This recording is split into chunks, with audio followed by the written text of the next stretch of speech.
Yo guys, what is up? It's Teach here, coming at you again with another video on our Dino a Day review series, and we are on to the Phoenix. Now, I did spawn a couple in just to, see what colors they could get, so you could see that they are quite literally all different. They're pretty unique. They've got different color patterns. This one on the left has green and purple. You got this azul colored one, or like whatever you want to call it, and then like a purpley colored one. They are very, very unique creatures. I don't really know how to describe them. If you actually look at them, they have some interesting blaze targeting on menus, but we're going to talk about what they do first. But how we're going to do that is I'm going to go ahead and give this thing some XP. So let's go ahead and check out what it's capable of. Now, it has a pretty good overall base set. However, the one negative thing, it doesn't have a saddle. So no matter how much health you put into, or points you put into health, it's basically useless, in all honesty, because it's just gonna get shredded, because without a saddle, things take so very much damage. It's like comedic how much damage they take. So it does have an incredibly high health capability, but again, useless, kind of like a wyvern or a griffin, because like at a certain point, there's no value. What you really want to level is your stamina. Usually get that about 5k if you can. It's got a pretty high... This is a perfect tame, so keep that in mind. Then you want to focus on two more things. It depends on what you want to do with it. If you want some damage to be doled out by this guy, crank up that melee. If you want weight so he can store a few things, crank up some weight. It's up to you. But those are really the important three stats.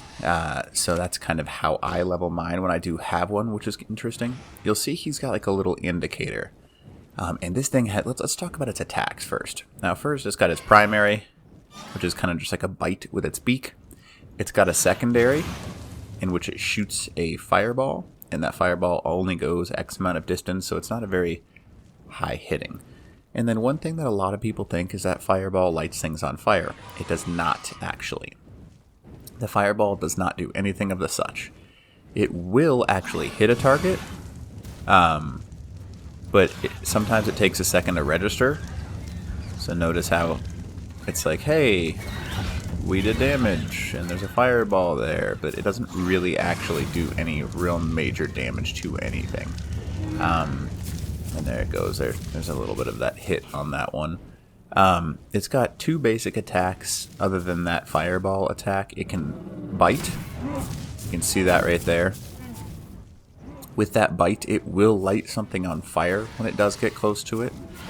So as long as you get close to it, you bite that thing with your left click attack, it will light it on fire for you. So, and that does basically a percentage of the damage. So keep that in mind. So over, I think it's like 10 ticks of their, it's like 10% it takes away. So it's a pretty high stat that it takes away with this burn effect. Now, this thing also has like a feet grab attack. And I'll show you that right now as well. There's the feet grab.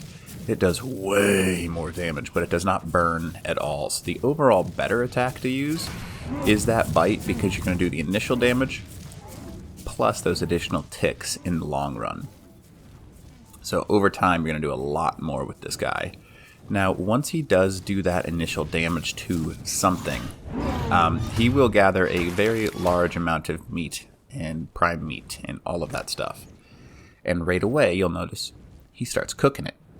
So that is pretty unique. He is the only dino that is capable of cooking it instantaneously. The Magmasaur will. It takes time, though. This guy will cook it right away, and it means that you're probably not going to spoil very much raw prime. And it's just an overall great way. It is faster than putting it in a campfire, but slower than a forge. Or not forge, but a indie grill. So that's kind of, what he's capable of. The C attack is the best one to use to harvest things, because it has a higher hit marker. It does more damage. You can gather more meat. But that's pretty neat. Now, one last thing that this guy has in attack-wise, before we kind of go into the uses of him, is he has a really cool spacebar attack. It's called the dash. So basically you just hold spacebar, and it takes about 10 to 15 seconds to get him into high speed. But you can run strafing runs with this, because anything that hits its fire, like that right there, will light on fire and do damage, and it's double normal damage. So it's got a huge turn radius, as you're seeing right now. It's like we're talking a crazy, crazy damage amount. But it's kind of cool how it works. So again, we're going to go ahead and go in for the... Come on, please. Light on fire? No, it's not going to work. There it goes. So, holding spacebar, he'll put his wings out. You get some pretty good speed going here, and then you have to hit things in order to do damage to them. But again, look at this turn radius. Just crazy, crazy big. Not really useful in my opinion because, well, you gotta have this just enormous turn radius. It takes about 3 seconds-ish to charge up. So you'll see he kind of like gets his wings going and then boosh. And then he continues to pick up speed for a couple of seconds. So he does get going pretty quick. That's an interesting thing. I'm not sure if it's the fastest flyer mount, but it's probably close to it. And you do just have to like strafe run close to things to light them on fire, which is pretty unique. So keep that in mind. It's kind of cool in my opinion, and that's kind of just how it works. He does not harvest anything when you do that attack, though. That I will say is kind of a frustrating thing. So that's kind of, you know, unique, if you want to call it that. But as we fly past things, they will light on fire if they get into his general zone. You saw that. I was just close to it, and that lit it on fire. I lit a Doedicarus on fire as well. So as long as you get close to him, you can do a pretty good job of lighting things up. But he has to have the wings down in order for that to count. And as long as it hits that stream behind him, it's pretty good. So, now what else does this guy do? Because a lot of people talk about him, I've noticed. Oops, he's not what I meant to do, but sorry, buddy. So a lot of people talk about these guys, and they don't really know what they're capable of. Now, there's only a few tames that are really better than these things. If you use that primary attack, you can harvest trees and stuff like that. Yeah, I guess tertiary, sorry, that's C attack is how you harvest things. He gathers really good stone, flint, metal, thatch, wood.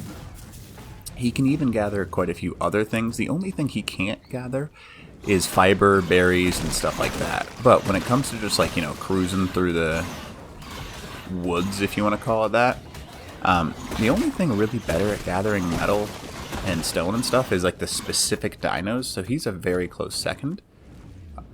This tame is, plus his speed is pretty awesome to be able to get away from things. So, you know, it's kind of neat how that works. So let's go ahead and show you one last thing. He's really good. I've got to get this metal spawn. It just takes a second to get there. Pretty cool to fly this thing, though. You just hold on to that space bar and you are good to go, or whatever your jump thing is for the console that you're on. And he does cruise pretty quickly. I wish they were more useful, or they had a saddle or something that they could be breedable. Because, I mean, it's not really the most useful. It is super cool, but it's not something that you're like, oh, I need one of those things. It could be useful for base defense, as if you can light things on fire. And just these giant strafing runs are a pretty good idea. So that's one thing you might want to consider as a opportunity, I suppose. But again, if I just like cruise over the top of them, they light on fire, which is pretty sweet in my opinion. That's something that's highly useful.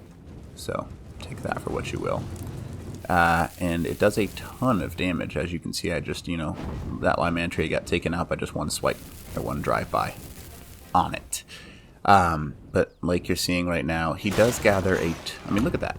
52 flint, 18 stone. There's my other phoenixes. It's a lot of materials that this thing does gather. I want to show you metal. If I can find just one metal node, that's all I'm looking for. I think there's somewhere around here. It's like in one of these caverns. There's like a load of metal. But it's pretty crazy. So, I mean, I like this tame. I just don't think it's got the most useful, because its weight's not very high. You could crank weight if you really wanted to, but I wouldn't necessarily suggest that. So check out this.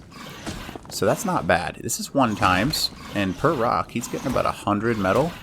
Pretty good. I mean, the only thing that's really better than him is the Anki, but the cool thing, not as quick as a Indie Forge, he will smelt metal. And that's pretty unique. I mean, you saw him cook the meat. He's just continuing to smelt the metal right now. So that's kind of unique as well. Nothing super special, but it's certainly pretty cool. I mean, in a matter of seconds, I just gathered almost 600 metal. No, not 600. That's terrible math. Like 420, 430 metal with a couple of smacks. Again, that negative, though, he doesn't take any reduced weight. He does just, you know, take full weight. So unlike the Yankee, where you can kind of get a little bit of leeway in that regard, he has that difficult part of it. Notice that his food is at 0. If you force feed him meat, it doesn't actually let him go up. He needs sulfur. And that's kind of just, you know, another funky fact about this thing. The Phoenix is an awesome, awesome creature, but its viability is not very strong, which kind of sucks because I wish this thing was a lot better. It's just not. I wish it was, but it's just sadly not. They kind of screwed this thing over, in all honesty. He does gather sulfur really well if you can find access to sulfur. It's difficult to find unless you're on Scorched Earth. But you can see he's cranking through stuff. So he will make gas on him. Anything that a refining forge makes, he can make, except for like burning wood. He doesn't have that ability for some reason. That has never quite made sense to me. But you know, I guess that's the sacrifice of having a cool burny death creature. But you know, whatever, I guess, right? Anyways, hope this video helps you out. Teach out.